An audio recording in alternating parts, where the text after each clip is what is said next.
Hey you! Yeah, you! If you're watching this video, you've enrolled in an introductory geology course. I'm Liz, and this is Claire. We're part of the sediment problem-solving team in the Earth and Environmental Science Department of the University of Pennsylvania.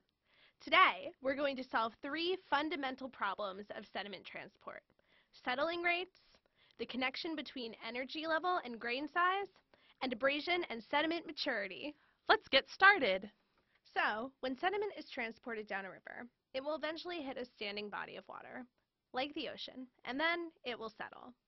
First, let's go over all of the forces that act on a grain as it settles.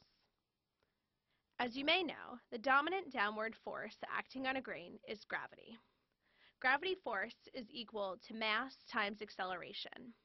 On Earth, acceleration due to gravity is 9.8 meters per second squared. However, there's another force acting on a grain, called drag or friction. This force acts in the opposite direction of gravity.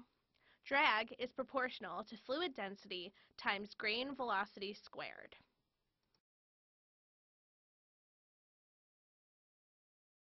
Terminal velocity is the constant maximum velocity reached by a body falling under gravity. Objects released in air will accelerate due to gravity until they either hit the ground or reach their terminal fall velocity, at which point they fall at a constant rate. Terminal velocity is achieved when the downward force, or the weight of the object, is balanced by the opposite upward force, which is drag. In air, the density of the atmosphere, and thus the drag force exerted by the air on the grain, is small. Therefore, objects dropped in air will be accelerated due to gravity at the same rate. They would need to reach a very large velocity before the resisting drag force was large enough to balance gravity. Usually, objects hit the ground before then. Therefore, two grains of different sizes will hit the ground at about the same time in air because they are accelerated at the same rate by gravity. But in water, it's a little different. The drag force in water is much greater than in air because the density of water is 800 times that of air. In this case, particles released underwater quickly reach their terminal fall velocity, which is much smaller than in air. Because terminal fall velocity depends on particle mass, larger particles settle faster than smaller particles and hit the ground sooner. So, when two particles of different sizes fall in water, they settle at different rates, called settling velocities. So now that we've covered the basics of settling velocity, let's see what happens when mixed grains settle. Inside this jar, we have a bunch of different grain sizes. If we shake it up, all of the grains will be entrained in the water column. So now you're probably wondering, what's entrainment? Well, it's pretty simple. Entrainment refers to the process involved in lifting resting grains from the bed, or otherwise putting them in motion.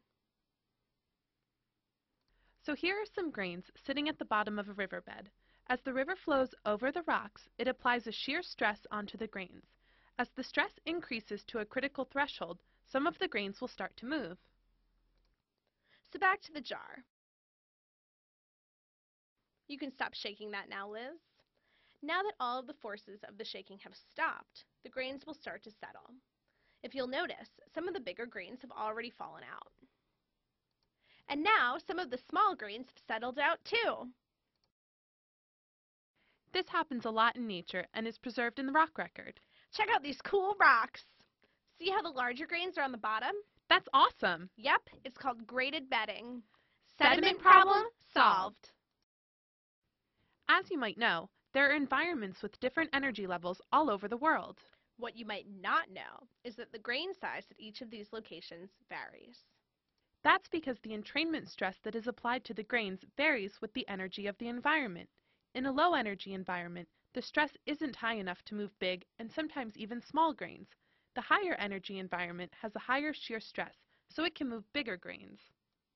Let's use this flume to demonstrate. The flume simulates a flowing river that sediment and water are fed into.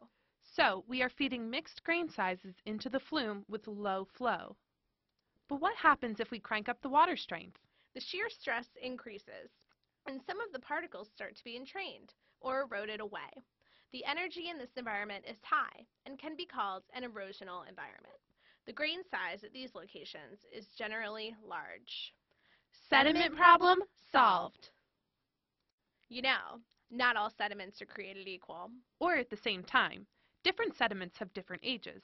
But how do we tell them apart? Well, we can look at their shape. Rounder sediments have been through the mill a couple times. Sometimes literally. The longer the energy acts on a piece of sediment, the rounder it will become. When sediments are created from larger rocks, they are usually very angular and have pointy edges.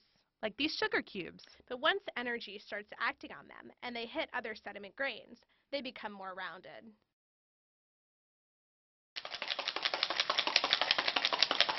See how the edges have worn down? It's even rounder now. See how much different it looks? This process is called abrasion. It is also worth noting that no mass has been lost. It's just somewhere else. In this case, the sugar cubes turned into individual grains. In the case of rocks, they turn into sand. So now you've learned some basics of sediment transport. Now, go to your homework. And remember, sediment rocks.